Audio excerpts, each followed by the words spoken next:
This channel does not promote any violent, harmful, or illegal activities. All content provided by this channel is meant for an educational purpose only. Nabanna অভিযানের আগে 4 আন্দোলনকারী ছাত্র নিখোঁজের অভিযোগ। হাইকোর্টে পরিবার 4 আন্দোলনকারীকে গ্রেফতারির আশঙ্কা প্রকাশ করে এক্স হ্যান্ডেলে পোস্ট করেন শুভেন্দু অধিকারী। মাঝরাতের পর হাওড়া স্টেশন থেকে নিখোঁজ 4 আন্দোলনকারী ছাত্র। UEM Jaipur is a perfect target for prospective students aspiring for good jobs, good education with future-ready skills. অভিযোগ শুভেন্দু অধিকারীর এক্স হ্যান্ডেলে পোস্ট করেছেন তারা এবং হাইকোর্টে পরিবার এই নিয়ে কথা বলবো। আমাদের প্রতিনিধি শ্রাবন্তী আমাদের সঙ্গে রয়েছেন। শ্রাবন্তী, আপডেট। দেখো, নিখোঁজ 4 ছাত্র শুভজিৎ ঘোষ, পুলকেশ পণ্ডিত, গৌতম সেনাপতি এবং প্রীতম সরকার মধ্যরাতে এরা হাওড়া স্টেশন থেকে নিখোঁজ হয়ে গেছিলেন। শুভেন্দু অধিকারীর বক্তব্য ছিল, যেটা তিনি এক্স হ্যান্ডেলে পোস্টও করেছিলেন, যে এই সমস্ত ছাত্ররা তারা স্বেচ্ছাসেবক ছিলেন এবং যারা শুধুমাত্র খাবার দাবার বিতরণ করছিলেন। হঠাৎ করে তারা কিভাবে নিখোঁজ হয়ে গেলেন, কোথাও গিয়ে কি তাদের পুলিশ আটক করেছে? বিচারপতি রাজস্বী ভরদ্বাজের দৃষ্টি আকর্ষণ করা হয়েছে কালকে শুনানি। প্রসঙ্গত এর আগেও যখন মিছিল হয়েছিল, একটি পরিবার দ্বারস্থ হয়েছিল কলকাতা হাইকোর্টের কাছে এবং তাদের বক্তব্য ছিল সাঁতরাগাছি থেকে একটি ছেলে নিখোঁজ হয়ে গেছে এবং এই মামলা করার সঙ্গে সঙ্গে দুপুরের মধ্যে পুলিশ তাকে ছেড়ে দেয় এবং সেই ছাত্রের সন্ধান পাওয়া যায়। বেশ, শ্রাবন্তী, আমাদের অবশ্যই সেদিকে নজর থাকবে। নবান্ন অভিযানের আগে 4 আন্দোলনকারী ছাত্র নিখোঁজের অভিযোগ। হাইকোর্টে পরিবার 4 আন্দোলনকারীকে গ্রেপ্তারির আশঙ্কা প্রকাশ করে এক্স হ্যান্ডেলে পোস্ট করেন শুভেন্দু অধিকারী।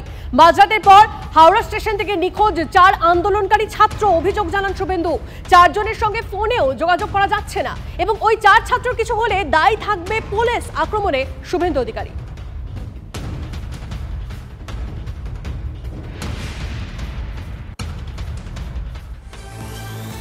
এদিকে দেখুন নবান্ন অভিযান, সেই নবান্ন অভিযান ঘিরে পুলিশের তৎপরতা।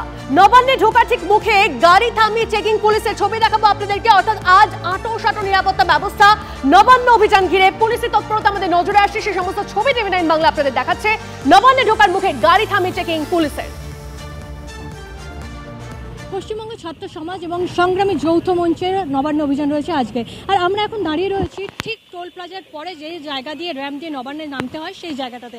আমরা দেখতে পাচ্ছি এখানে যে সমস্ত গাড়ি আজকে আসছে, এখানে একটি পুলিশ ব্যারিকেড করে দেওয়া হয়েছে এবং যে গাড়ি আসছে তাদেরকে পরিচয়পত্র দেখাতে হচ্ছে যে তারা কোথায় যাবে এবং তারপরেই গাড়ি ছাড়া হচ্ছে। যদি সেই গাড়ি নবান্নে যাবার কোনো অর্থাৎ নবান্নের কোনো অফিসার র্যাঙ্কের না হন বা নবান্নের কোনো যাবার কর্মচারী না হন, তাদেরকে কিন্তু অন্যদিকে ঘুরিয়ে দেওয়া হচ্ছে। অর্থাৎ বলতে পারা যায় আমরা যেটা দেখেছি যে আজকে প্রায় 6000 পুলিশ কর্মী রাস্তায় নামছেন এই নবান্ন অভিযান ঘিরে। আর আমরা ঠিক দাঁড়িয়ে রয়েছি নবান্ন থেকে কয়েক কিলোমিটার দূরেই, যেখানে উচ্চপদস্থ র্যাঙ্কের যারা অফিসার তারা রয়েছেন এবং তারা প্রত্যেকটা গাড়িকে কিন্তু চেক করছেন, সেটা পুলিশ লেখা গাড়ি হোক বা যে কোনো গাড়ি লেখাই থাকুক না কেন, প্রত্যেককে আইডেন্টিটি কার্ড দেখিয়ে তবেই কিন্তু আজকে তারা নবান্নের দিকের যে র্যাম্প সেখানে ঢুকতে পারছেন। এখানে বাসনালা টোল থেকে যাচ্ছে, টোল থেকে হেঁটে আসতে হচ্ছে।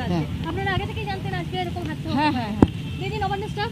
হ্যাঁ, হাঁটতে হচ্ছে। হ্যাঁ, হাঁটতে হচ্ছে। অনেক আগে কি বাড়ি থেকে বেরিয়েছেন? হ্যাঁ, 7টায় বাড়ি থেকে বেরিয়েছি। কারণ আজকে জানতেন এরকম পরিস্থিতি? হ্যাঁ ম্যাডাম, জানি। মোট 19টি ব্যারিকেড করা হচ্ছে আজকে এবং 6000 পুলিশ কর্মী নামছেন। বলতে গেলে আজকে নবান্নকে দুর্গে পরিণত করা হয়েছে যাতে কোনো রকমের অপ্রীতিকর ঘটনা না ঘটানো যায়। কারণ আজকে কিন্তু উইকডেজ এবং সেখানে সরকারি কর্মী, মন্ত্রী থেকে আরম্ভ করে সচিব সবাই সেখানে থাকবেন এবং ভিভিআইপিরাও থাকবেন। ফলে কোনো রকমের যাতে কোনো সমস্যা না হয়, কোনো রকমের যাতে কোনো অশান্তি নবান্নের ভেতরে না আজ পৌঁছায়, তার জন্য এই ব্যবস্থা করা হয়েছে। ক্যামেরায় কল্যাণ মণ্ডলের সঙ্গে দীক্ষা ভুইয়া, টিভি9 বাংলা, নবান্ন। আজ পশ্চিমবঙ্গ ছাত্র সমাজের নামে নবান্ন অভিযান কর্মসূচি ঘিরে চড়ছে পালন। আজকের অভিযানে সরাসরি থাকছে না কোনো রাজনৈতিক দল, পতাকা না থাকলেও কর্মসূচিকে সমর্থন করছে বিজেপি। আর এই নবান্ন অভিযানকে কেন্দ্র করে আমরা দেখাচ্ছি আপনাদেরকে ছবিটা, যেখানে নিরাপত্তার বলয়। এই মুহূর্তে নবান্নের সামনে ছবিটা দেখাবো। আমাদের প্রতিনিধি আমাদের সঙ্গে রয়েছেন দীক্ষা, গ্রাউন্ড জিরো থেকে, নবান্নের সামনে থেকে। নবান্ন এই মুহূর্তে ছবিটা কি জানবো, দীক্ষা? দেখো আমি দাঁড়িয়ে আছি ঠিক সেই জায়গায় যে ব্যারিকেডটা শেষ করলে আমি দেখাতে বলবো আমার সহকর্মী কল্যাণকে। এটা হচ্ছে সেই লাস্ট ব্যারিকেড যেখান থেকে নবান্নের ডিস্টেন্স ম্যাক্সিমাম 100 মিটার্স হবে। 10:48 নাগাদ মুখ্যমন্ত্রী মমতা বন্দ্যোপাধ্যায় নবান্নে ঢুকে গিয়েছেন। আমরা সেই ছবি দেখিয়েছি আমাদের দর্শকদের। এখন আমরা দেখাবো সেই ছবি যেখানে আমরা দেখতে পাচ্ছি যেখানে র্যাব এবং পুলিশের উচ্চপদস্থ আধিকারিকরা রয়েছেন এবং প্রত্যেকটা গাড়ি আজকে টোলে এমনিতেই গাড়ির সংখ্যা খুব কম, কারণ আমরা জানি কলকাতার দিকে যে টোলের যেখানে যে আমরা ব্রিজে উঠবো অর্থাৎ দ্বিতীয় হুগলি সেতুতে উঠবো সেই মুখেই কিন্তু বিশাল ব্যারিকেড করা হয়েছে।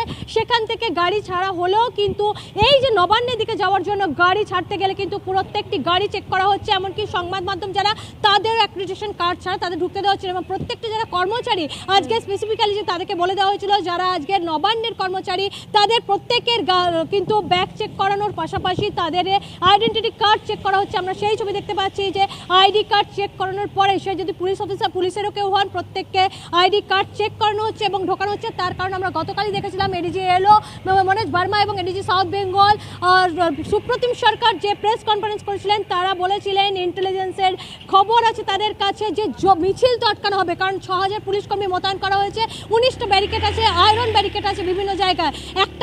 একটা মিছিলের আসার কথা কলেজ স্কোয়ার থেকে দ্বিতীয় হুগলি সেতু হয়, কিন্তু তারা আসতে পারবে না, কলকাতার দিকে একাধিক ব্যারিকেড আছে। আরেকটি আমার পেছন দিকে যদি বলি সাঁতরাগাছি কাজীপাড়া ওই যে জায়গাগুলো রয়েছে সেখানেও ব্যারিকেড তৈরি করে দেওয়া হয়েছে।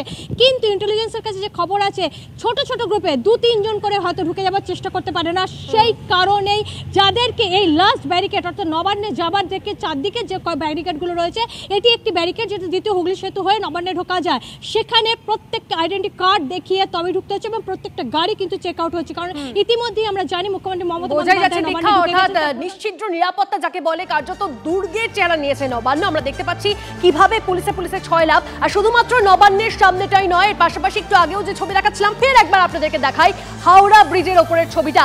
সায়ন্ত আমাদের প্রতিনিধি আমাদের সঙ্গে রয়েছে। সায়ন্ত, রীতিমতো ঝালাই করে আমরা দেখছি ব্যারিকেড বানানো হচ্ছে, ছবিটা এই মুহূর্তে একদমই দেখো এই হাওড়া ব্রিজের ওপরে কিন্তু ত্রিস্তরীয় ব্যারিকেডের ব্যবস্থা করা হয়েছে। প্রথমে রাখা হয়েছে পাঁচিলের মতো লোহার ব্যারিকেড এবং তারপর রাখা হয়েছে হাফ ব্যারিকেড অর্থাৎ লোহার এই ধরনের ব্যারিকেড যেটা হচ্ছে উঁচু ব্যারিকেডের কিছুটা কম। তারপর কিন্তু এরকম ঝালাইয়ের ব্যারিকেড করা হয়েছে অর্থাৎ ঝালাই করে মূলত ব্যারিকেডের ব্যবস্থা করা হয়েছে। হাওড়া ব্রিজকে সম্পূর্ণ অবরুদ্ধ করে দেওয়া হয়েছে যাতে কেউ মিছিল করে বা কোনোভাবে প্রবেশটা করতে পারে। গাড়ি চলাচল সম্পূর্ণ বন্ধ করা হয়েছে এবং তুমি দেখতে পাচ্ছ, আমি আমার ক্যামেরাম্যান কুণালকে বলবো একটা ছবি দেখানোর জন্য যে কিভাবে এখানে ঝালাই করা হচ্ছে এবং যাতে কেউ না এর মধ্যে প্রবেশ করতে পারে। এই যে এইখানে ঠিক ঝালাই করা হয়েছে অর্থাৎ গোটা এই হাওড়া ব্রিজ কিন্তু যাতে সম্পূর্ণভাবে পুলিশের ত্রিস্তরীয় ব্যারিকেডের আওতায় চলে এসছে।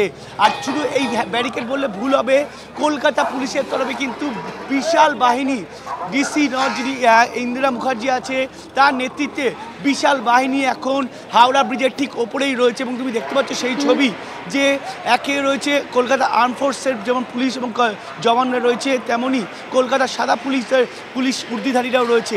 অর্থাৎ হাওড়া ব্রিজকে পুরো কড়া নজরদারির মধ্যে রেখেছে যাতে কেউ কলকাতার দিক থেকে হাওড়ার দিকে অথবা হাওড়ার দিক থেকে কলকাতার দিকে কোনো আন্দোলনকারী কোনোভাবে যাতে ঢুকে না পড়তে পারে তার জন্য কিন্তু কলকাতা পুলিশের তরফে যাবতীয় ব্যবস্থা করা হয়েছে।